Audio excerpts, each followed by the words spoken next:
Hi folks, Six Slices here. I've got a little knife here from Joker. Now Joker are a Spanish brand. They make handmade knives in Spain, which might sound obvious, but in this day and age so many people outsource the manufacture of their knives to China.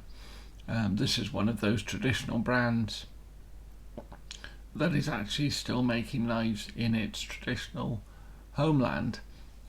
Many of you will know that Spain has a long-standing reputation as one of the great European blade manufacturing areas. Toledo in Spain is right up there with Solingen and Sheffield for the quality of um, their blades, particularly known for their swords.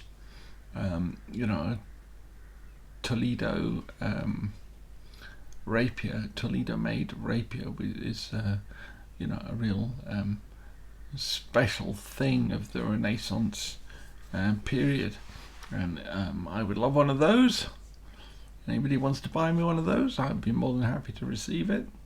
They are thousands of pounds, even for a mediocre one. A good one is many, many thousands of pounds.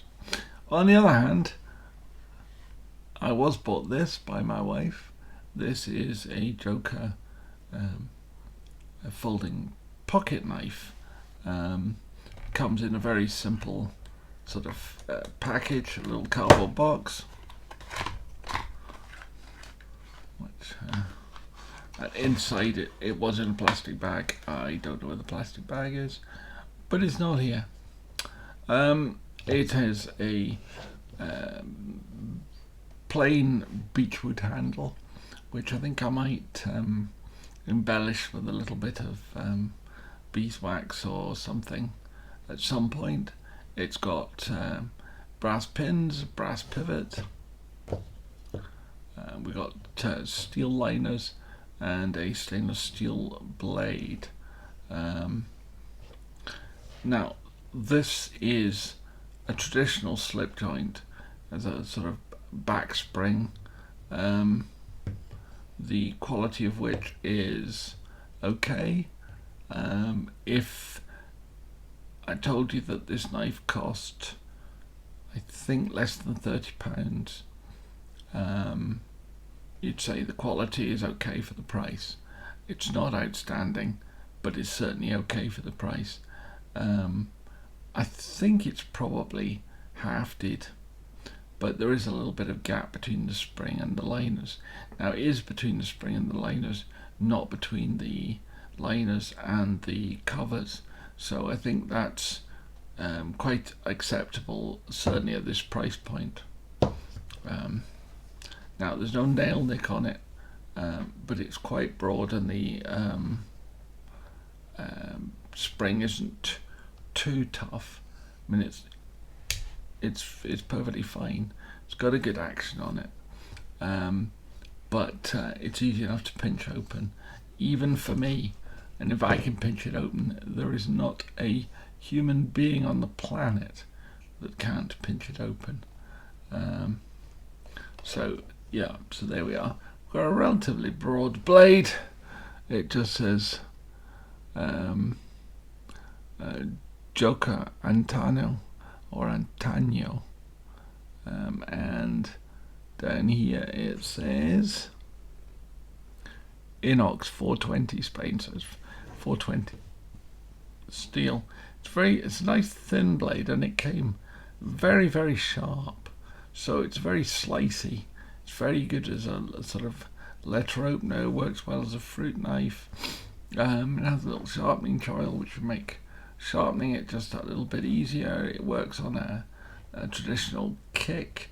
There's no stop pin. It's just a very straightforward traditional knife in a straightforward stainless steel, but it is very stainless. I've had no problems with it as a fruit knife. I've used it quite extensively. I got this, I can't remember, Father's Day I think it might have been, or no, it can't have been, Valentine's Day probably, so it would be in February, and I've had no problem with using it, keeping it clean and so forth. It is probably most directly comparable in construction use and traditional history with an Opinel, but the Opinel,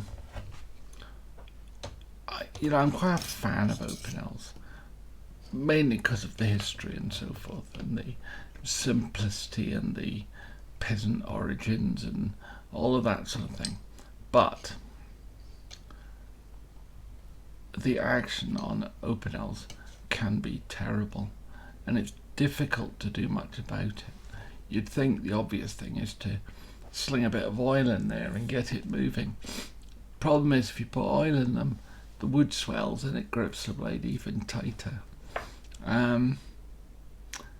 The actions are so hit or miss, it's just not true. I would think this is probably the most comparable, and this is the Opinel number 8, but actually number 8 is a wee bit bigger. The other reason for the 8 was that it's a stainless steel and it's the light coloured beak, so it's, I thought, more comparable. But this is the number 7.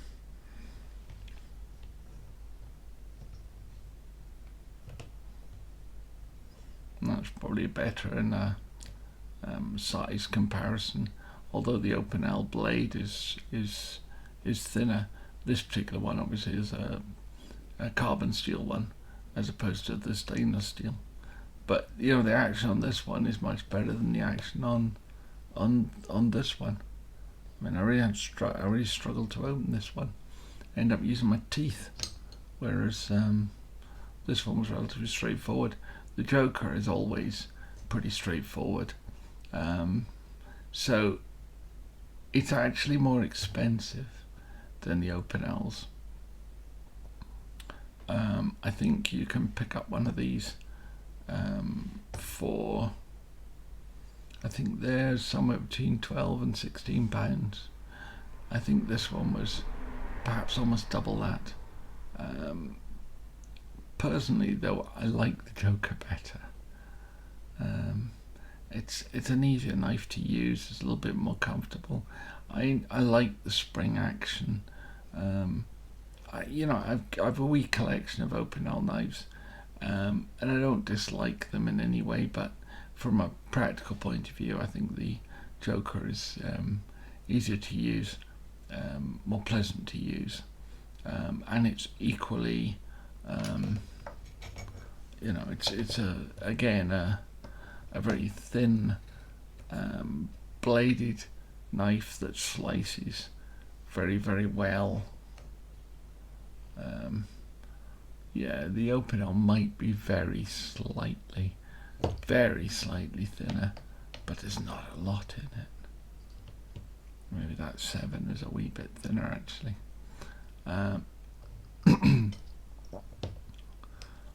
All of them are very easy to sharpen because they're relatively simple steels. They won't, none of them will hold an edge for desperately long, but it doesn't really matter. As a camp cook knife, I've always said that the Opinels are particularly good as a camp cook knife, just because they slice really well. If you make a mess of them, you can just throw them away and get another one. They're not, not something you get precious about. The downside to them, though, is that action, if the knives get wet, they can be very difficult to open and shut. The only way really to control the action is you can either put them in a box with some silica gel sachets in, that will work to dry them out, or you can put them in a very low oven and bake them. It wouldn't be hot enough to damage the temper in any way, but there is a danger that you can either crack the wood or burn it if it gets too hot. But a low oven, a 50-degree oven, will dry out the handle, and that will make the action a little bit easier. But say the minute they get damp, that action just becomes horrible. The other advantage, of course, in an Opinel lighter I never mentioned, I should have done, is they do have a lock. Now, I think even the 7 is marginal in terms of size to carry.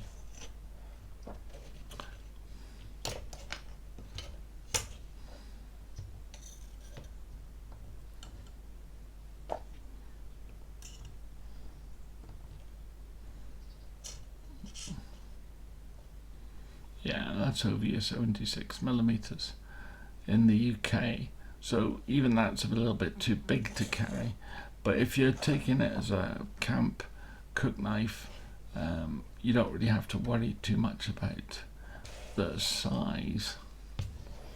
I didn't think about the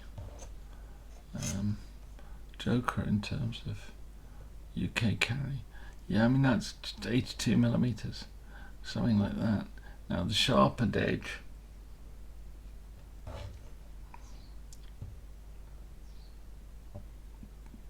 is 70-71, so theoretically this is UK legal. From a practical point of view, I think one has to be very careful nowadays.